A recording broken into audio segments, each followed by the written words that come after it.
آج ہم بات کریں گے خوف کے بارے میں کہ انسان کا سب سے بڑا دشمن خوف کو کیوں کہا جاتا ہے۔ ہمارے اندیشے، شکوک اور وہم ہی ہمیں سب سے زیادہ دھوکہ دیتے ہیں۔ انہی کی وجہ سے ہمارے ہاتھوں سے وہ چیزیں بھی نکل جاتی ہیں جن کو ہم حاصل کر سکتے تھے، لیکن مشکوک قسم کے رجحان سے، ناکامی کے خدشے سے ہم ان چیزوں کو حاصل کرنے کی کوشش ہی نہیں کرتے۔ شیکسپیئر کا کہنا ہے کہ انسان کی زندگی کو تباہ و برباد کرنے والے خیالات کا سب سے بڑا اوزار ہے خوف۔ خوف کے باعث کریکٹر میں گراوٹ آتی ہے، اونچی اونچی تمنائیں برباد ہو جاتی ہیں، بیماری کی وجوہات جاگ پڑتی ہیں، خوشی ختم ہو جاتی ہے اور کامیابی میں رکاوٹ پڑ جاتی ہے۔ خوف سب طرح کی برائیوں کا جڑ ہے۔ ماہرین علم الاجسام اب یہ اچھی طرح معلوم کر چکے ہیں کہ خوف کے باعث انسان بنیادی اجزاء سے محروم ہو جاتا ہے، کیونکہ خوف سے انہضام کا عمل بھی رک جاتا ہے، خوف سے قوت بھی کم ہو جاتی ہے اور کامیابی کے عناصر خمسہ جو ہوتے ہیں وہ بالکل ختم ہو جاتے ہیں۔ خوف جوانی کا سب سے بڑا دشمن ہے۔ بڑھاپے میں خوف ایک مہلک بیماری ہے۔ خوف کو دیکھتے ہی حوصلہ اور شادمانی اور خوشی جیسے احساسات دور بھاگ جاتے ہیں، اور جہاں خوشی ہو، خوشی لمحہ بھر کو نہیں ٹک سکتی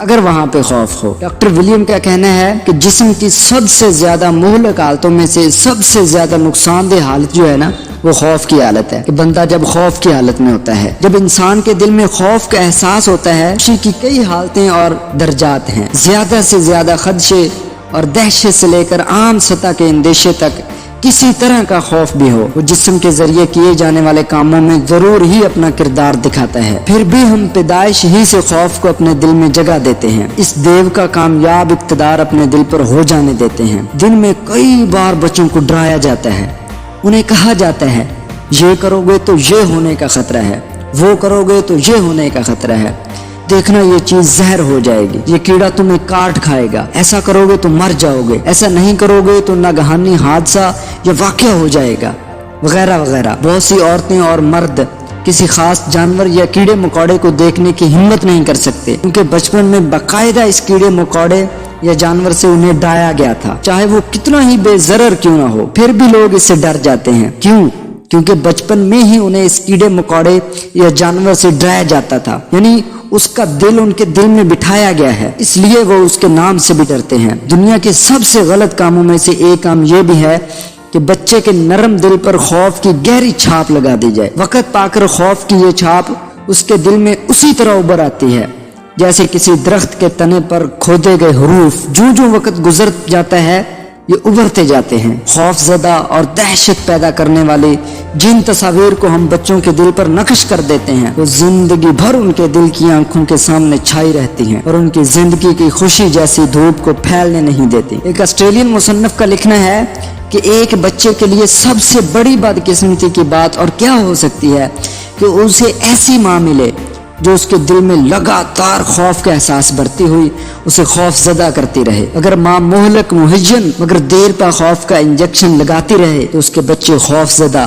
دہشت زدہ اور سست قسم کے ہو سکتے ہیں۔ خوف کے جذبے کی وجہ یہی ہوتی ہے کہ ہم کسی حادثے یا بری خبر کے اندیشے میں گرفتار رہتے ہیں۔ جو ماں خطرے کے اندیشے کے بغیر کسی کام کا آغاز نہیں کرتی اور اپنے بچوں کو بھی کرنے نہیں دیتی، وہ زندگی کے میٹھے کردار کو زہریلا بنائے بغیر نہیں رہتی۔ ہزاروں لڑکیاں اور ہزاروں لڑکے ذرا سی بات پر کانپ اٹھتے ہیں، کمزوری میں گرفتار ہوتے ہیں، بے عمل ہوتے ہیں، جسمانی نظر سے چست نہیں ہوتے۔ ان سب کی وجہ صرف یہی ہوتی ہے کہ انہیں بچپن سے ہی ڈرایا گیا ہوتا ہے، انہیں خوف اور دہشت کی بھیانک صورت دکھلائی جاتی ہے اور اس سے ان کی قوتیں اس طرح ختم ہو جاتی ہیں کہ وہ کسی بھی کام کو شروع کرتے ہوئے کانپنے لگتے ہیں۔ ماں تو بے وقوفی کے باعث بچے کو کسی ممکنہ چوٹ سے بچانے کی کوشش کرتی ہے، لیکن وہ اس حقیقت سے ناواقف ہوتی ہے کہ بار بار اس طرح ڈرا کر وہ بچے کے حوصلے پر باقاعدہ چوٹ کرتی ہے۔ کامیابی کی اہم وجوہات میں سے سب سے امپورٹنٹ یہ چار ہیں: حوصلہ، قوت برداشت، خود کفیل ہونا، ضبط نفس۔ ڈاکٹر لینون نے لکھا جب کسی بیماری کے جراثیم پھیلتے ہیں تب وہ کمزور لوگوں پر سب سے پہلے حملہ کرتے ہیں، اسی طرح جب خوف کا احساس پھیلتا ہے تو وہ کمزور دل لوگوں پر ہی سب سے پہلے حملہ کرتا ہے۔ تندرست، صحت مند دل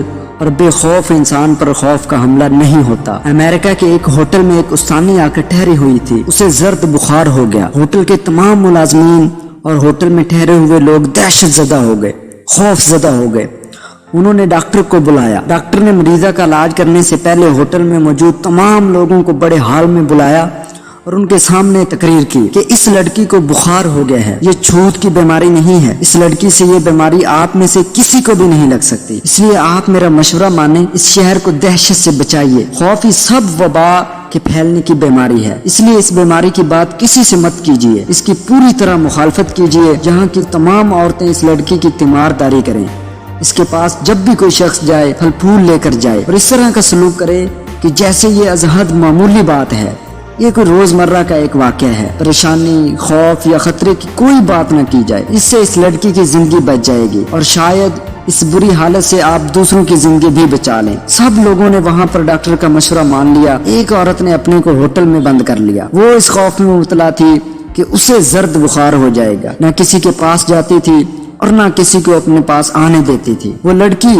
یعنی استانی تو تندرست ہو گئی، مگر وہ عورت جو اس زرد بخار کے خوف میں مبتلا تھی وہ زندگی کی بازی ہار گئی۔ کل کیا ہوگا، اس فکر کی چھاؤں میں بہت سے لوگ اپنی زندگی گزارتے رہتے ہیں اور اس کے باعث اپنی عمر کو برباد کرتے رہتے ہیں۔ خوف کے باعث وہ اپنے گھر کے لوگوں کو باہر جانے سے، سفر کرنے سے، اخبار رسالے وغیرہ پڑھنے سے روکتے رہتے ہیں۔ دیکھنا ایسا کرو گے تو یہ ہو جائے گا، اس طرح وہ ہر بات میں گھر کے لوگوں کو ڈراتے رہتے ہیں۔ وہ اپنے دل کے خوف کے احساس کا بوجھ دوسروں کے دل پر بھی ڈالتے رہتے ہیں۔ اس طرح کی پریشانیوں کے ذریعے وہ بچوں کی حساسیت کو کھٹور اور ان کی خوبصورت نگاہ کو بالکل متوفی کر دیتے ہیں۔ مسلسل پریشانی اور خوف چھوٹے دل والے لوگوں کے لیے ایک بیماری ہے۔ ہر ایک عقل مند شخص کو چاہیے کہ وہ اس سے چھٹکارا پانے کی کوشش کرے۔ ذرا ان لاکھ لوگوں کی زندگیوں پر غور کریں جنہیں خدا نے خوبصورت زمین پر پیدا کیا اور ہر طرح کی صلاحیت اور اہلیت عطا کی تاکہ وہ اپنی زندگی کا لطف حاصل کر سکیں، لیکن سب طرح کی صلاحیتوں سے بھرپور شخص اپنے قیمتی برسوں کو بیکار کے تفکرات میں لوٹاتا رہتا ہے۔ پریشان حال، جھریوں سے گھرے چہروں والے، وقت سے پہلے ہی سفید ہوئے بالوں والے، ممکنہ بدقسمتی کے فکر میں مبتلا لوگ فی الواقعی قابل رحم ہیں۔ ہزاروں میں سے ایک کے بھی چہرے پر حقیقی بدقسمتی کے باعث جھریاں نہیں پڑی، لاکھوں میں سے ایک کے بھی بال بدقسمتی کے بعد سفید نہیں ہوئے۔ بال سفید کیوں ہوتے ہیں؟ وقت سے پہلے ہی خوبصورت چہرے پر جھریاں کیوں پڑ جاتی ہیں؟ قدموں کی لچک اور ٹھمک وقت سے پہلے ہی کیوں ختم ہو جاتی ہے؟ زندگی سے مسرت اور امنگ کیوں تباہ ہو جاتی ہے؟ آخر کیوں؟ اس لیے کہ تصور میں ہم پریشانی آباد کیے رہتے ہیں، اپنے خیالات میں ہم پریشان ہوئے رہتے ہیں، اس لیے کہ خیال میں ہم خوف کو آباد کیے رہتے ہیں۔ جو رکاوٹیں کبھی نہ آئیں، جو پریشانیاں کبھی نہ آئیں، جو بدقسمتی کے واقعات کبھی رونما نہ ہوئے، انہی کے فکر میں ہم بیکار پستے مرتے رہتے ہیں۔ جو دکھ، جو بحران، جو امتحان، جو تکلیف فی الواقعی ہماری زندگی میں آتی ہے وہ ان کے موازنے میں بہت ہی چھوٹی ہوتی ہیں، ان کے خوف سے ہم مرتے مٹتے رہتے ہیں۔ اس طرح بے شمار مشکلات اور بدقسمتی کے تصور میں آپ اپنی کتنی قوت تباہ کرتے رہتے ہیں۔ کیا اس پر کبھی آپ نے غور کیا ہے؟ اتنی ذہنی اور جسمانی قوت کے ذریعے آپ کتنے قیمتی کام کر سکتے تھے؟ ذرا اس کا بھی تو تصور کریں، اتنی قیمتی طاقت کو آپ نے فضول پریشانی اور بلا وجہ خوف میں یوں ہی کھو دیا۔ آپ فکر کرتے رہے کہ کہیں بدقسمتی سے ایسا نہ ہو جائے، حالانکہ ایسا کبھی بھی نہیں ہوا۔ آپ نے کتنے گھنٹے، کتنے دن، کتنے مہینے اور کتنے سال فکر اور پریشانی میں کھو دیے، حالانکہ اتنے وقت میں اگر آپ کوئی منصوبہ بناتے اور اسے عملی صورت دینے کی کوشش کرتے تو کسی ٹھوس کام کو ظاہراً کر کے دکھلانے میں اہل ہو سکتے۔ اگر کہیں ہم صرف تصورات، تکالیف سے چھٹکارا پا سکیں تو ہماری زندگیاں زیادہ مسرت انگیز اور صحت مند ہو سکتی۔ تو اگر آپ زندگی میں کامیاب ہونا چاہتے ہیں تو سب سے پہلے اپنے دل سے خوف کو نکالیں، بلا وجہ کا خوف جس کی وجہ سے آپ ڈرتے رہتے ہیں، اس خوف کو نکالیں اور ایک نئی زندگی شروع کریں۔